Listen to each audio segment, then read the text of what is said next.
খালি চোখে দেখলেই বোঝা যায় এসব ইট পরিত্যক্ত অবস্থায় পড়েছিল কোনো এক ইটভাটায়। কিন্তু আশ্চর্যের বিষয় হলো দিনের আলোয় সবার চোখের সামনে এই ইট দিয়েই নির্মাণ করা হচ্ছে 2 কোটি টাকার একটি সড়ক। স্থানীয়রা অভিযোগ করেন নিম্নমানের খোয়া ও ইট ব্যবহার করে তড়িঘড়ি করেই শেষ করা হচ্ছে কাজ।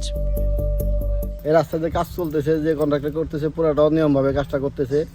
বালু একদম দেয় নাই, বালু দেয় কাদা দিয়েছে, আর খোয়া একদম নিম্নমানের খোয়া। 5 ফেলাইছে দেন নাই যে 5 এই যে 2 নাম্বার দেখেন নাই, 2 নাম্বার 3 নাম্বার মেশিন আছে, সব 1 নাম্বার মেশিন আছে সব জায়গায়।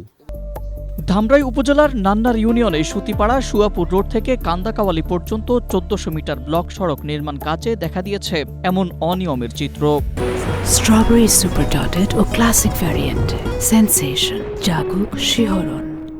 2 কোটি টাকা ব্যয়ে বাস্তবায়নাধীন এই প্রকল্পটির নির্মাণের দায়িত্ব পায় এসকে ইঞ্জিনিয়ারিং নামের একটি ঠিকাদারি প্রতিষ্ঠান।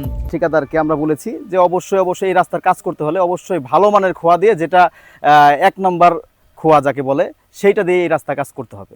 অনেক প্রকার মাল মিক্স আছে, কাজ এলাকাবাসীর লোকজন আছে, কাজ না করতে দিলে কাজ করবো না। মিক্স করে রাস্তায় তো ফেলে নাকি কাজটা। স্যারা বলেছে যে মালের নিষেধ, মালের রাস্তায় কাজে লাগানো যাবে না, আপাতত বন্ধ আছে। এ বিষয়ে জানতে চাইলে ঠিকাদারি প্রতিষ্ঠানের দায়িত্ব থাকা ব্যক্তি ক্যামেরা দেখেই পালিয়ে যান। এ সময় উপজেলা এলজিইডি অফিসের সহকারী প্রকৌশলী অভিযোগের সত্যতা স্বীকার করে বলেন, ভালো মালামাল ব্যবহার করার নির্দেশ দেওয়া হয়েছে। গাড়ি চলাচলের জন্য ইট ভাটা যারা আছে, ব্রিক ব্যাটস ফালাইছিল, সেগুলা ঠিকাদার ব্যবহার করতে চাইছিল। যেহেতু মান খারাপ, এগুলো রিজেক্ট করছি। ফার্দার ঠিকাদার এইগুলো কাজ সরাই নিয়ে বাকি যেভাবে স্পেসিফাইড আছে সেভাবে কাজ করবে, এই নির্দেশনা আমরা ঊর্ধ্বতনের থেকে আমরা পাইছি এবং সেটাই আমাকে জানাই দিচ্ছি। স্থানীয়দের অভিযোগের প্রেক্ষিতে বিষয়টি গুরুত্ব দিয়ে দেখার কথা জানিয়েছেন উপজেলা নির্বাহী কর্মকর্তা। গতকাল আমরা নান্নার ইউনিয়নে থেকে একটা অভিযোগ পেয়েছি, সেটা কাজ আমরা বন্ধ করে রেখেছি। সাইডে যে কন্ট্রাক্টর কাজ করবেন, আমাদের তাদের বিরুদ্ধে ব্যবস্থা গ্রহণ করে যদি তার খারাপ মাল ব্যবহার করবে, এই টেন্ডেন্সিটা বন্ধ করতে পারি, আমরা সেই ব্যাপারে সর্বোচ্চ সতর্কতা অবলম্বন করব।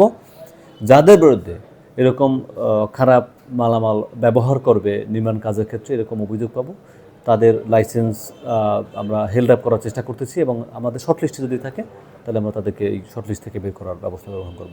অবিলম্বে এই নিম্নমানের কাজ বন্ধ করে শিডিউল অনুযায়ী টেকসই সড়ক নির্মাণ নিশ্চিত করার দাবি এলাকাবাসীর।